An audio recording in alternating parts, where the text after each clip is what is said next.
Ancient people didn't just have drinks. They engineered humiliation traps, loyalty tests, poetry battles, strength contests, and political mind games, all powered by alcohol. In this video, you'll see 44 bizarre drinking games and bar rules our ancestors actually followed. Some were funny, some were brutal. All of them prove one thing: history was way less civilized than we pretend. 1. In ancient Greece, being greedy with wine didn't just make you look bad. It activated a built-in humiliation device engineered by Pythagoras himself. Yes, the geometry guy.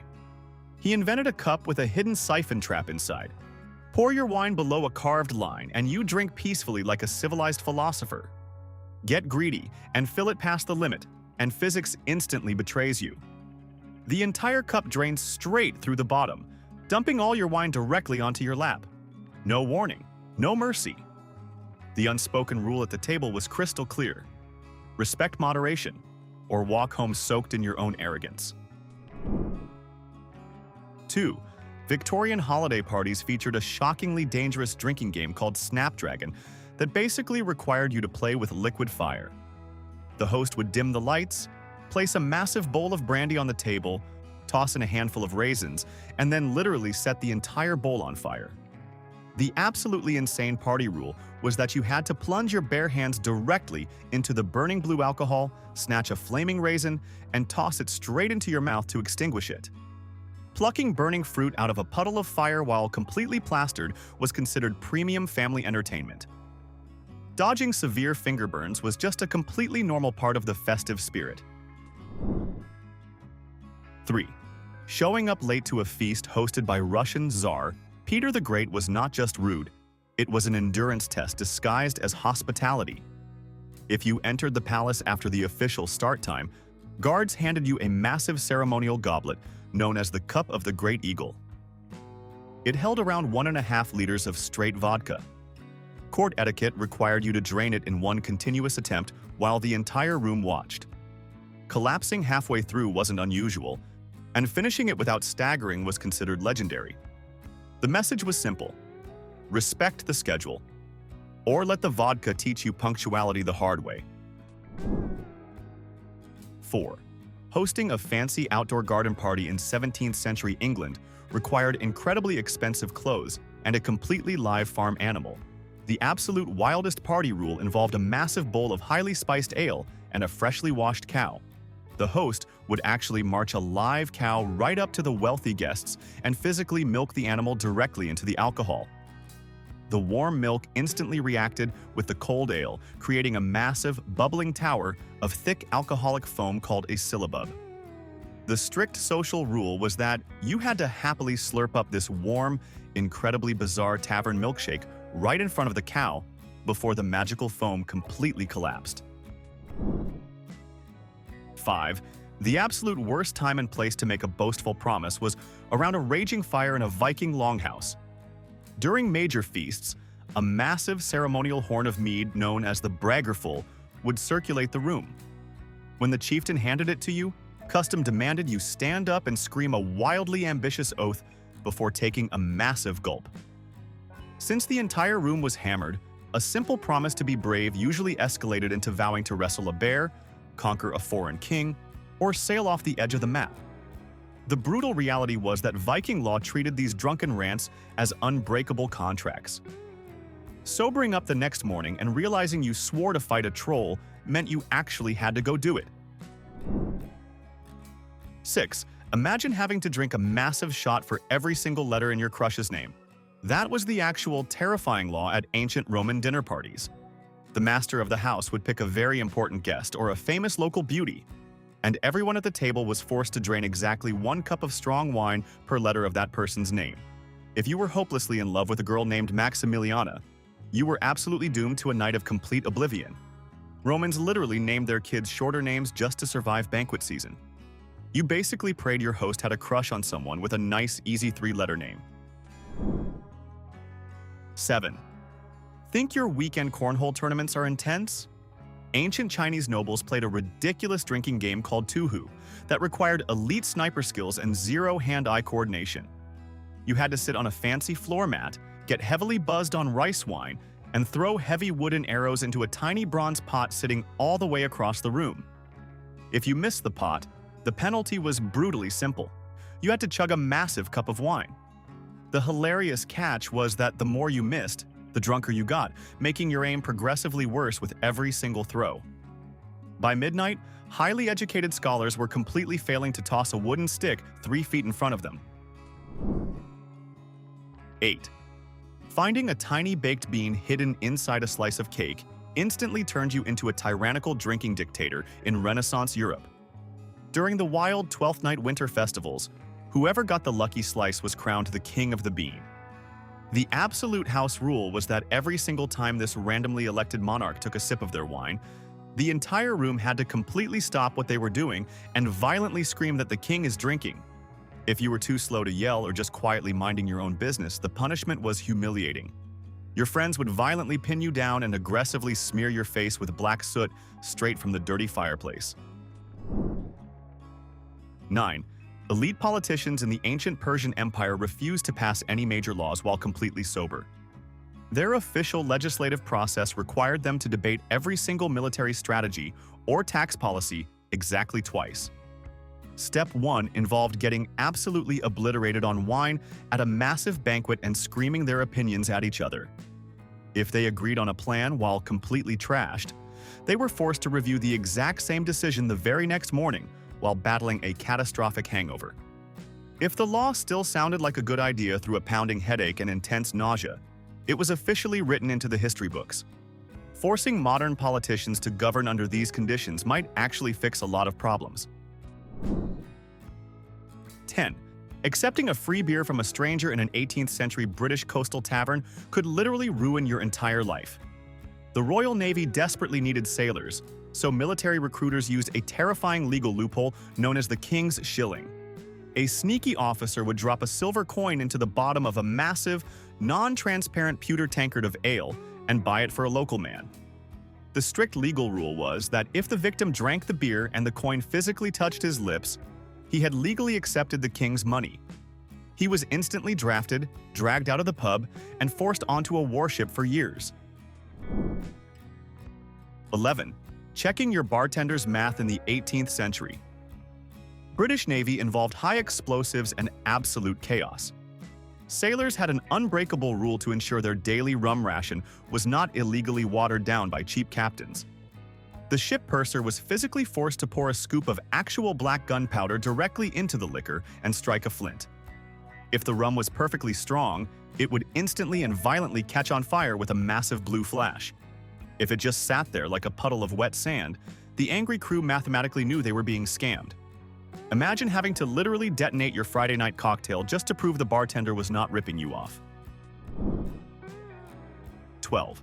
In 19th century Wales, protecting your alcohol stash during winter meant verbally battling a decorated horse skull. The tradition was called Mari Lwyd, and it involved a group carrying a skull mounted on a pole from house to house, demanding entry and drinks. The bizarre social rule required the homeowners to engage in an aggressive rhyme duel right there on the doorstep. The horse group hurled poetic insults in song form, and you had to fire back instantly with sharper, wittier lines. Hesitate, stumble, or run out of rhymes, and you officially lost the exchange. Custom dictated you open the door, welcome them inside, and let them raid your ale supply while everyone laughed at your lyrical defeat. 13. In the historic dining halls of Oxford University, elite students followed a bizarre disciplinary drinking rule called sconcing. If an undergraduate committed a severe social crime during dinner, like quoting Latin incorrectly, talking about money, or mentioning women, the head of the table ordered them to be sconced. A massive silver tankard holding 2.5 pints of strong ale was slammed down in front of the offender. They had to chug the entire vessel without taking a single breath. If they succeeded, the accuser paid for the beer. If they failed, they footed the bill themselves. It was an elite academic environment running entirely on petty tavern logic. 14. During a massive religious celebration in ancient Egypt known as the Festival of Drunkenness, staying sober wasn't exactly admired. The event honored a fierce lioness goddess who, according to legend, once calmed her rage after drinking enormous quantities of red-dyed beer. To reenact that moment, crowds gathered in temple complexes to drink heavily through the night. Music echoed, torches burned, and the expectation was that participants fully embraced the ritual excess. Waking up at sunrise still perfectly alert meant people quietly questioned whether you had truly participated. In this rare case, passing out wasn't shameful. It was considered proof you honored the tradition properly. 15. Imagine Socrates acting like a drunken frat boy. That was essentially the vibe at ancient Greek symposiums, thanks to a chaotic game called Kottabos. The wealthiest men in Athens would get dangerously intoxicated on thick wine, recline on luxury couches, and hurl their leftover drink dregs across the room. The objective was to violently flick this fermented sludge at a precarious bronze disc balanced on a metal stand. Hitting it caused a massive, satisfying crash. Athenians took this so seriously they actually hired professional wine-flicking tutors to perfect their wrist form. Wrecking your rich friend's imported rugs was considered a total power move in the name of love. 16. In 19th century Bavaria, tavern disputes didn't always end in fists. They ended in tendon strain and public humiliation. The competitive ritual was called Fingerhakeln, and it looked deceptively simple. Two men sat across a heavy wooden table, looped a thick leather strap around their middle fingers, and waited for a signal. At the shout, both would violently yank backward, attempting to drag their opponent across the table in one explosive pull. Spectators roared, beer sloshed everywhere, and the loser usually left nursing a swollen knuckle and wounded pride. Winning meant bragging rights for weeks.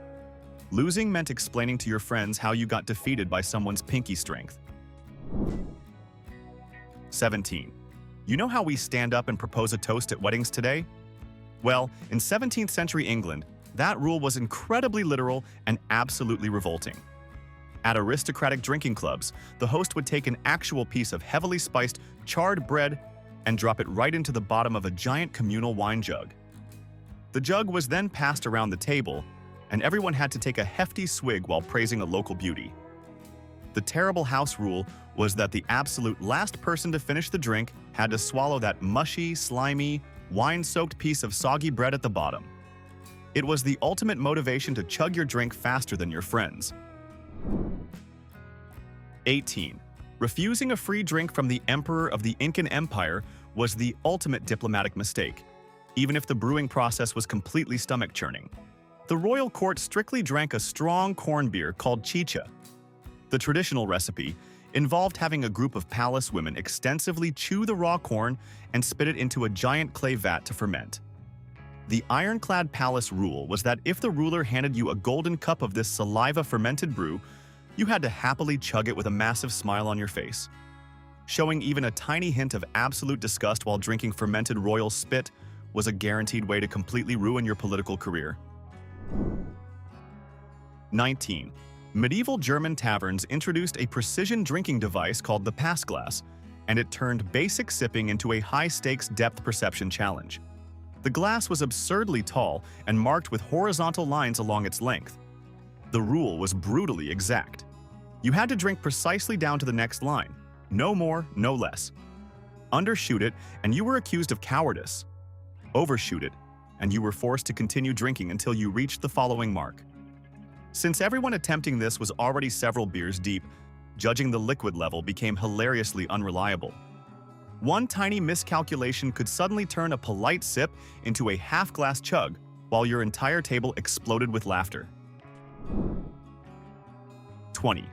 German university students in the 19th century turned tavern drinking into an absurdly strict bureaucratic legal system. Fraternities created massive rulebooks dictating exactly how, when, and why you were allowed to take a sip of your beer. If you touched your mug with the wrong hand, spoke out of turn, or failed to maintain perfect eye contact during a toast, another student could officially charge you with a beer crime. The accused then had to stand trial right there in the tavern. If found guilty by the student judge, the strict penalty was being ordered to chug your entire stein in complete silence while everyone else laughed at your legal defeat. 21. Colonial Americans loved their tavern drinks so ridiculously hot that they literally used glowing iron fireplace tools to stir them. Their absolute favorite winter bar challenge involved a chaotic drink called a flip, made from strong beer, dark rum, and heavy molasses. The bartender would pull a red-hot iron poker straight out of the roaring fireplace and violently plunge it directly into your wooden mug.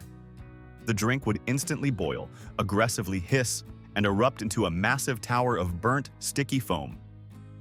The terrifying tavern rule was that you had to happily gulp down this violently bubbling, scalding hot volcano before the magical foam collapsed. Surviving a Friday night required an absolute throat of steel. 22. Getting a quick drink to go in 18th century Britain meant balancing highly expensive liquor while sitting on top of a very nervous horse. Aristocrats invented a bizarre farewell drinking rule called the stirrup cup.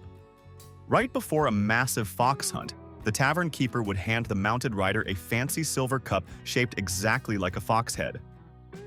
Because the animal head had a completely pointy nose and absolutely no flat bottom, you could not just set it down on a table. The stressful rule was that you had to chug the entire vessel of extremely strong cherry brandy in one giant gulp while simultaneously trying to stop your energetic horse from bucking you into the mud. 23. Grabbing a quick drink with your buddies in medieval Scotland was a literal trust exercise because everyone was constantly armed. High-ranking clan leaders enforced a strict bar rule using a special wooden bowl called a quaich. This shallow drinking cup had two handles on opposite sides, and the mandatory rule was that you absolutely had to use both of your hands to hold those handles while drinking. Why? Because if both your hands were visibly gripping the cup, you could not suddenly draw your hidden dagger and stab the guy sitting next to you. Finishing your ale was the only socially acceptable way to prove you were not secretly planning a violent dinner party ambush. 24. Looking cool while drinking in ancient Greece was completely impossible thanks to a hilarious prank built directly into their pottery. The elite drank from a wide, shallow clay bowl. The absurd party rule was that you had to drain the bowl to reveal a hidden painting at the absolute bottom. But instead of a beautiful landscape, the artist painted a hideous, cross-eyed monster called a gorgon. Even worse, the handles were placed so that when you tilted the bowl up to your face, the outside bottom of the cup acted like a giant, ridiculous mask. Your wealthy friends just sat there laughing as you happily chugged expensive wine while accidentally dressed as a cross-eyed demon. 25. Medieval monks had incredibly strict religious laws forbidding them from getting drunk in the monastery dining hall, so they invented a hilarious legal loophole. Church rules stated that sick monks needed to drink heavily spiced, strong ale to recover their health. To exploit this, the monks literally built a completely separate building called the Misericord, which translated to the House of Mercy. The unwritten tavern rule of the monastery was that perfectly healthy monks would regularly diagnose themselves with fake illnesses just to go sit in the Misericord and get absolutely trashed on premium healing beer. Even the most devout holy men refused to let a little thing like piety ruin a Good Friday night. 26. Ancient Roman tavern patrons played a lightning-fast drinking game that makes rock, paper, scissors look incredibly boring. It was called Mercadio, and you played it using only your right hand. You and your buddy would face each other, heavily intoxicated, and simultaneously throw out a random number of fingers while loudly shouting out your guess for the total sum of both your hands. Because they were drinking heavy wine in extremely dim candlelight, the math got hilariously terrible very quickly. The strict rule was that whoever guessed wrong had to instantly chug their drink. It was literally just grown men screaming basic addition at each other in the dark until one of them forgot how to count. 27. Bobbing for apples used to be a highly dangerous, scalding hot drinking sport that required serious dodging skills. Medieval English villagers followed a winter tavern rule called wassailing, which involved a giant wooden bowl of boiling hot ale, heavy spices, and freshly roasted crab apples. The apples would burst open in the heat and float on top of the liquid, looking exactly like little fluffy white sheep. The absurd challenge was trying to take a massive gulp of the boiling ale without getting aggressively smacked directly in the nose by a floating, scalding hot piece of fruit. It was a hilarious, messy game of dodging boiling apples just to catch a slight buzz. 28. Walking into a Renaissance English tavern with too much confidence practically guaranteed the bartender would target you for public humiliation. Smug tavern keepers loved serving drinks to loudmouths in ceramic puzzle jugs. These deceptive pitchers were rigged with hidden holes in the neck and a secret tube running right through the handle. Tipping it back for a normal gulp instantly dumped freezing cold ale all over your shirt. To successfully drink the beer, the victim had to desperately plug multiple invisible air vents with their fingers while sucking on a hollow nozzle like a baby with a bottle. It turned completely grown, heavily armed men into a laughingstock in seconds. 29. Sharing a drink with your buddies in ancient Sumeria basically required sharing a giant bucket of fermented alcoholic porridge. Their earliest beer was so incredibly thick and chunky that it was completely impossible to drink from a normal cup without choking on floating grain husks. The strict social rule was that everyone had to gather around a massive clay vat and suck the beer through heavily filtered 5-foot-long wooden straws. It looked exactly like a highly intoxicated prehistoric juice box. The hilarious catch was that if you stopped sucking and lost your suction, your straw would instantly clog with heavy yeast sludge. You basically had to fiercely vacuum your beer just to catch a buzz. 30. Being cheap at a 19th century Australian outback pub was treated like a severe crime against humanity.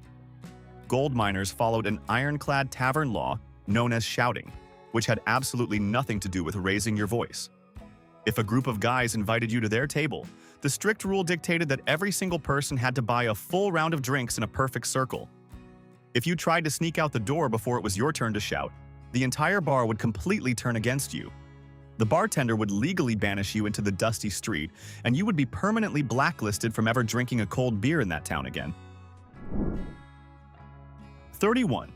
Setting your drink down to take a break was physically impossible during a traditional feast in the ancient country of Georgia. Their famous drinking rule centered around a vessel called a kansi, which was usually made from a polished ram horn.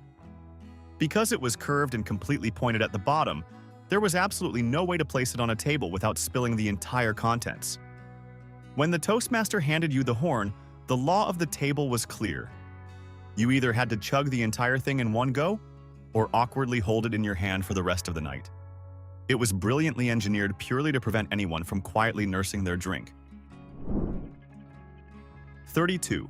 Breaking eye contact during a toast at a medieval Scandinavian feast was basically considered a complete death wish. When a massive wooden bowl of strong ale was passed around the longhouse, the strict social rule required you to stare deeply and unblinkingly into the eyes of the person handing it to you.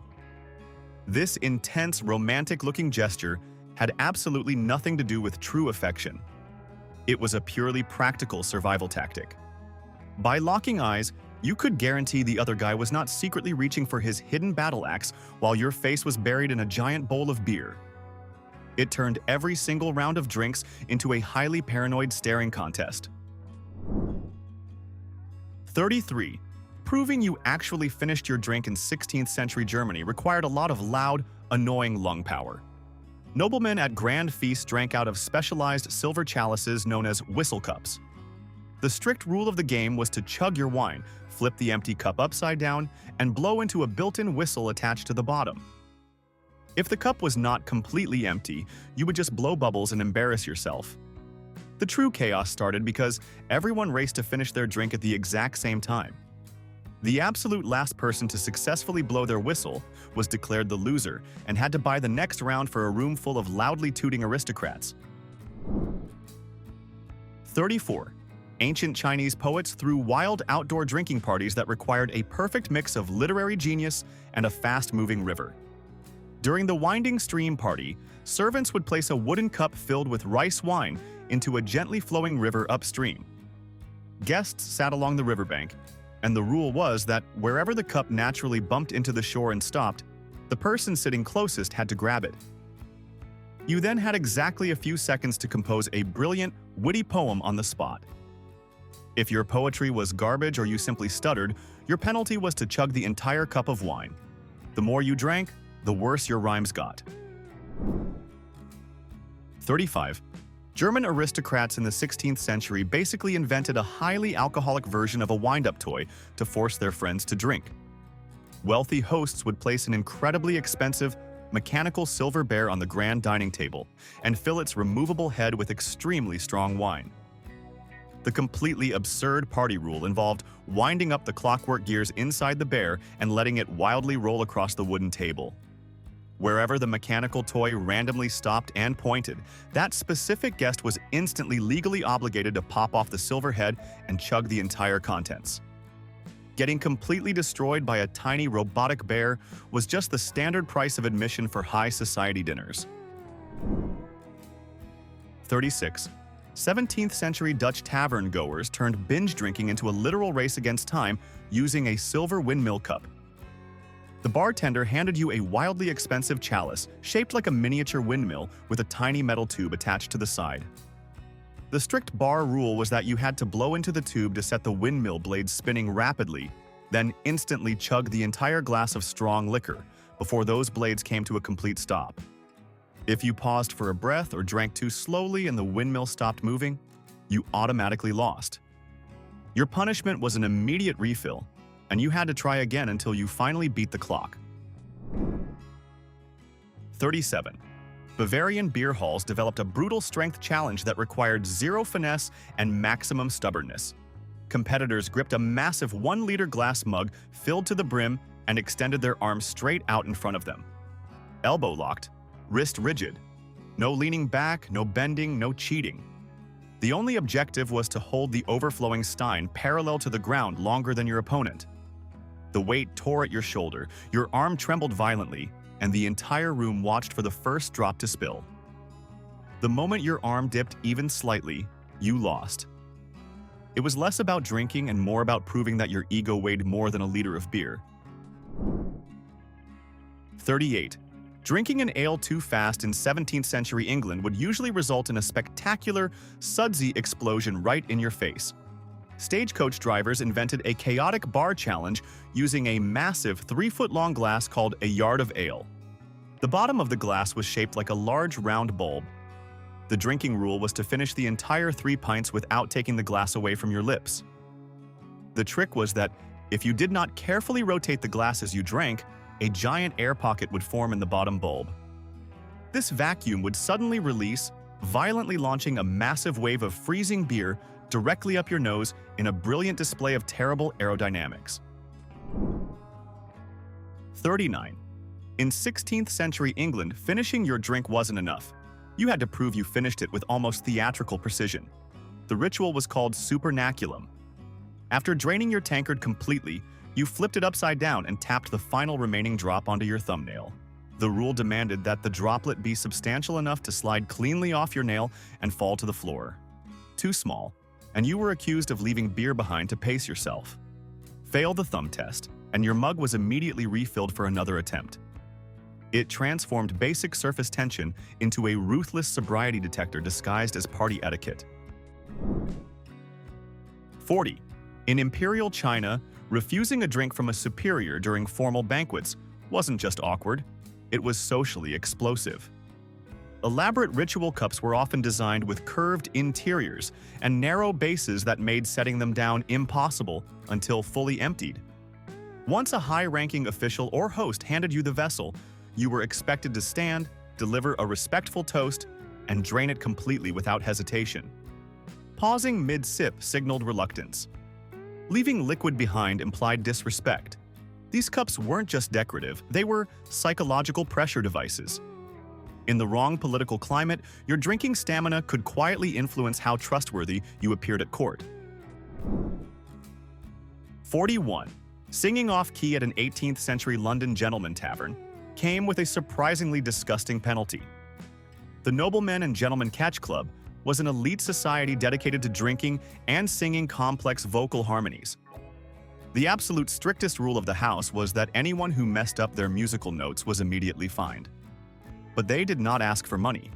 Instead, the tone-deaf offender was forced to drink a massive goblet filled with actual salt water from the ocean. Imagine trying to hit a high note, failing miserably, and then having to chug warm, salty seawater while a room full of fancy aristocrats ruthlessly judges your musical talent. 42. 18th century English gentlemen turned basic liquid surface tension into a highly stressful and incredibly messy tavern game. When someone proposed an important toast, the strict bar rule demanded that every single glass had to be filled as a bumper. This meant the bartender poured the wine completely over the top until the liquid actually bulged upwards in a fragile, wobbly dome without breaking the glass rim. The completely absurd challenge was that you had to lift this scientifically impossible glass to your lips and drain it without spilling a single microscopic drop. A tiny tremor in your hand meant you instantly soaked your incredibly expensive silk breeches and owed the entire table a fresh round. 43. Attending an ancient Greek drinking party meant you were entirely at the mercy of a randomly elected dictator known as the Symposiarch. Before anyone took a single sip, the group rolled dice to elect this temporary king of the feast. This guy had absolute, unquestionable power over the entire night. He dictated the exact ratio of water to wine in the communal bowl, meaning he could choose to keep everyone slightly buzzed or completely obliterate the entire room. He also commanded ridiculous house rules. If the Symposiarch ordered you to dance on a table holding a full cup or sing a highly embarrassing song, you had to do it immediately.